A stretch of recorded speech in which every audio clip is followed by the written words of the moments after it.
The crackling fireplace cast a soft amber glow over the room, the warmth contrasting with the chill of the winter night outside. Martha sat on the couch, her hands wrapped around a cup of tea. Eric, wearing a casual sweater and jeans, entered the room, holding a small wooden box he had found in the attic. "This belonged to Grandpa, didn't it?" Eric asked. The closeness of their legs sent a jolt of awareness through Martha, though she masked it with a nod. He opened the box to reveal a set of faded letters and photographs. "He wrote love letters to you," Eric teased, lifting one with care. Martha chuckled, her fingers brushing against his as she reached for a letter. "Every week during the war, he had a way with words." Eric studied her face, his gaze lingering. "I think that's where you got your grace from." Martha felt heat rise to her cheeks. But before she could respond, a sudden flicker of the lights drew their attention. The house fell into a tense silence as the power went out. "I'll check the fuse box," Eric said, standing quickly. Martha hesitated but followed him, the darkness forcing her to stay close. In the basement, the faint light from his phone illuminated the space. He bent down to inspect the panel, his broad shoulders inches away from her. Martha leaned slightly, her hand brushing his back for balance.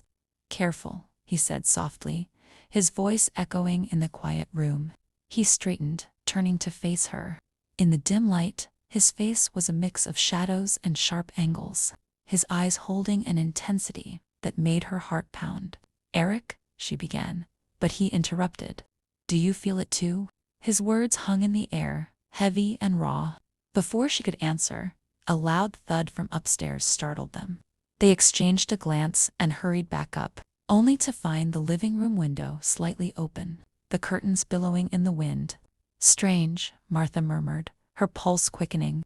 Eric locked the window, his hand brushing hers as he did. The touch lingered longer than necessary, sending a shiver through her that had nothing to do with the cold. Later that evening, as she prepared for bed, Martha found herself drawn to the painting Eric had been working on. It was a half-finished portrait of her, but the eyes captured a vulnerability she had never shared with anyone. The sound of footsteps startled her. She turned to see Eric standing at the doorway, his shirt slightly unbuttoned, his hair "I didn't mean to scare you," he said, stepping closer. "You shouldn't be here," she said, her voice trembling as much from his presence as her own emotions. "Then tell me to leave," he challenged, his tone low and steady. She didn't. Instead, he closed the distance between them, his hand reaching out to tuck a strand of hair behind her ear. The simple gesture felt impossibly intimate. Her breath hitched as his fingers trailed down her cheek, his touch light yet electrifying. The moment broke as a soft chime echoed through the house. Martha pulled away abruptly, her heart racing. "That's the security alarm," she said, her voice shaky. Eric frowned. "I'll check it out." The suspense grew as Eric searched the house. He locked it and returned to Martha, who was waiting in the living room, visibly shaken. "Nothing's wrong, but you should stay close tonight," he said.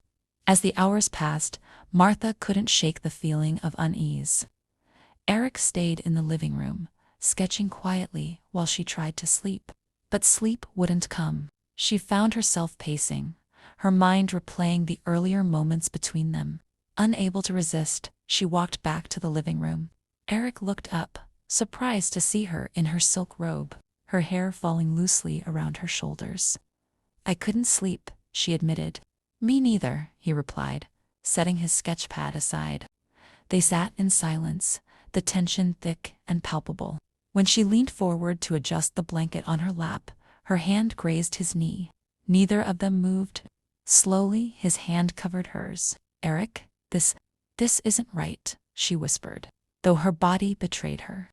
Leaning closer, instead of pulling away. "Then why does it feel like the only thing that's ever been real?" he replied, his voice barely above a whisper. The air between them grew charged as he gently cupped her face, his thumb tracing the line of her jaw. He leaned in, stopping just short of her lips, giving her the chance to pull away. She didn't. Their kiss was slow, deliberate, and filled with a longing that neither could deny. But before it could deepen, the sound of glass breaking upstairs snapped them out of their trance. Eric immediately stood, grabbing a flashlight. "Stay here," he instructed, but Martha refused to be left behind. They crept upstairs, the tension between them now overshadowed by a growing sense of danger. In the hallway, they found a shattered vase and a note scrawled in red ink. "Some things should stay hidden." Martha's breath caught as she recognized the handwriting. It was her late husband's,